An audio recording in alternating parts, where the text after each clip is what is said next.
Each great memoir lives or dies based 100% on voice. It's the delivery system for the author's experience, the big bandwidth cable that carries in lustrous clarity every pixel of someone's inner and outer experiences. Each voice is cleverly fashioned to highlight a writer's individual talent or way of viewing the world. A memoirist starts off fumbling, jotting down facts, recounting anecdotes. It may take a writer hundreds of rough trial pages for a way of speaking to start to emerge unique to himself and his experience. But when he does, both carnal and interior experiences come back with clarity, and the work gains an electrical charge. For the reader, the voice has to exist from the first sentence. Because memoir is such a simple form, its events can come across in the worst books as thinly rendered and haphazard. But if the voice has a high enough voltage, it will carry the reader through all manner of assholery and tangent because it almost magically conjures in her imagination a fully realized human. We kind of think the voice is the narrator.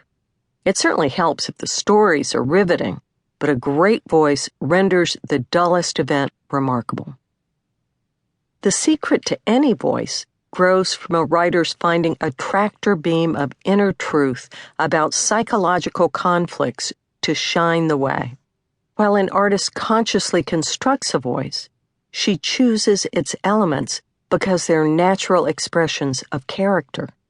So above all, a voice has to sound like the person wielding it, the super most interesting version of that person ever, and grow from her core self.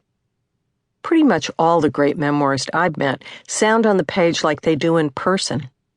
If the page is a mask, you rip it off only to find that the writer's features exactly mold to the mask's form, with nary a gap between public and private self. These writers' voices make you feel close to, almost inside, their owners. Who doesn't halfway consider even a fictional narrator like Huck Finn or Scout a pal? The voice should permit a range of emotional tones, too wise-ass and it denies pathos, too pathetic and it's shrill. It sets and varies distance, both from the material and the reader, from cool and diffident to high-strung and close. The writer doesn't choose these styles so much as he's born to them, based on who he is and how he experienced the past. Voice isn't just a manner of talking. It's an operative mindset and a way of perceiving that naturally stems from feeling oneself alive inside the past. That's why self-awareness is so key. The writer who's lived a fairly unexamined life, someone who has a hard time reconsidering a conflict from another point of view, may not excel at fashioning a voice because her defensiveness stands between her and what she has to say. Also, we naturally tend to superimpose our present selves onto who we were before, and that can prevent us from recalling stuff that doesn't shore up our current identities.